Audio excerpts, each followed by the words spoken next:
Hello student, welcome to DSCJ Home Classes, a digital initiative by Director of School Education Jammu, myself Lal Singh, teacher government high school Chandrapur district Ramban. तो फिर से मैं एक बार आपके सामने tenses लेके हाजिर हूँ।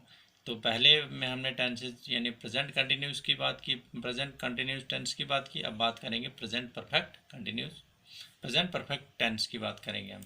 तो प्रेजेंट परफेक्ट टेंस में क्या होता है, हिंदी में प्रेजेंट परफेक्ट टेंस के सेंटेंस की पहचान क्या है? वाक्य के अंत में आया है, गया है, गई है, लाया है, चुका है, चुकी है, चुके हैं आदि का प्रयोग होता है। जैसे मैंने नई कार खरीद ली है, I have bought a new car.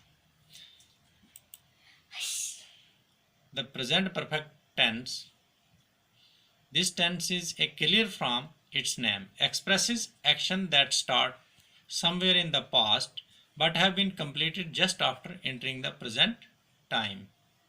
यानी this tense is a clear from its name, ये टेंस जो अपने नाम से ही पता लगता है, expresses action that started somewhere in the past, जो पास्ट में शुरू हुआ था but have been completed just after entering the present times, यानी प्रेजेंट टाइम में एंटर हुआ। जैसे we know that have is another very important verb just like be. We also know that its form in the present tense are have and has. These form when used as a main verb make the simple present tense, as Robin has a brilliant record in studies. Most people have full belief in God. These are simple present tense. But these two forms of have are also be used as helping verb in order to form the present perfect tense. Just like I have gone for a walk, you have read the book, he has sung a song, you have read the book, she has sung a song। Basic structure of present perfect tense की क्या होती है, यानी assertive या statement sentence में सबसे पहले subject, फिर has oblique have plus verb की third form plus rest of the sentence. Negative sentence कैसे बनेगा प्रेजेंट परफेक्ट टेंस का? सबसे पहले सब्जेक्ट, फिर हैज़ और have plus not plus third form of verb plus rest of the sentence. Interrogative में सबसे पहले हैज़ और हैव लगेगा प्लस सब्जेक्ट लगेगा plus third form of the verb plus rest of the sentence plus sign of interrogation. Note, has is use with has, अब कहाँ लगेगा, have कहाँ लगेगा? Has is used with he, she and it and all singular noun. He has, he, she, it और जितने भी singular nouns होंगे उनके साथ हैज लगेगा। While have is used with I, we, you, they and all plural noun. I, we, you और they and जितने भी प्लूरल नाउन होंगे उनके साथ हैव लगेगा। So the present perfect tense is form by using has and have plus third form of the verb.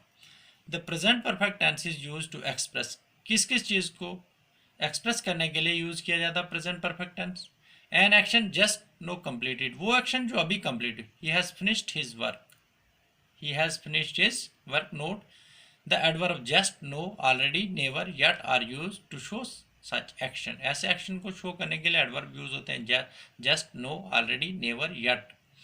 He, have you already talk to Mr Rather, क्या तुमने mister rather से पहले बात कर चुके हो तुम? Kuldeep Kumar lecture has gone now, Ram has just arrive. A past action, next क्या आएगा? A past action that continue up to present time, वो पास्ट एक्शन जो कंटिन्यू होंगे कहाँ तक? प्रेजेंट टाइम तक। As I have work in this office for the last 2 years. I have worked in this office for the last 2 years and I am still, इसका मतलब है I am still working there, मैं यहाँ अभी भी काम कर रहा हूँ। Note, the distinction I have worked for 2 years, यानी I am still working, I worked for 2 years, I do not work now, अब मैं वहाँ काम, जैसे I have passed the examination last year, incorrect sentence। I have passed the examination last, it is incorrect sentence, इसका correct ही आएगा I passed the examination last year। दूसरा, he has gone Amritsar yesterday, ये wrong है, he went to Amritsar yesterday। If word denoting past time occur in the sentence, if a word denoting past time occur in the sentence, past indefinite not present perfect tense is used. अगर कोई word कौन सा denote होगा, past time denote करेगा sentence के, past indefinite sentence बनेगा, ना कि प्रेजेंट परफेक्ट टेंस वहाँ यूज होता है. जैसे an action that began in the past when the time is indefinite, यानी कोई एक्शन पास्ट में बिगन हुआ लेकिन टाइम क्या है, इंडेफिनिट. जैसे he has gone to Delhi, I have killed the snake. अब यहाँ सेंटेंस को कैसे, यानी पॉजिटिव सेंटेंस को कैसे इंट्रोगेटिव में चेंज करना है. In order to change positive sentence of present perfect tense into interrogative sentence from form, we shift the helping verb has and have to the beginning of the sentence. Helping verb जो होता है उनको beginning में लाना है, to and replace the full stop with the question marks. Have I gone for a walk, have you read this book, has he done his homework, has the child wept bitterly. Negative form कैसे बनेगा. In order to change a positive sentence of present tense into its negative form, we simply insert not between the helping verbs and the third form of the verb, that is between helping verb and the main verb. As I have not gone for a walk, you have not read this book, he has not done his homework, the child has not wept bitterly. इसी तरह negative interrogative form कैसे बनेगा. In order to change a positive sentence of present perfect tense into negative interrogative forms, we first change the sentence into its negative and the shift its has and have to the beginning of the sentence and end it with the question mark. For example, have I not gone for a walk, have you not read this book, has he not done his homework, has the child not wept bitterly. अब जो है tenses यानी tense का chart जो pronoun के साथ कैसे बनेगा. जैसे प्रेजेंट परफेक्ट में I have done my work, I have not work, have I work, I के साथ कैसे, फिर वी के साथ we have done our work, we have not work, have we worked. You के साथ कैसे बनेंगे. You have done your work, you have not worked.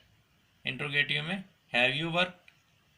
इसी तरह ही के साथ he has done his work, he has not worked, has he worked. Positive. फिर she के साथ she has done her work, she has not worked, has she worked. It has done it's work, it has not worked. Interrogative में has it worked. इसी तरह से दे के साथ they have done their work, negative में they have not worked. और इसी का इंट्रोगेटिव कैसे बनेगा, have they worked. Thank you.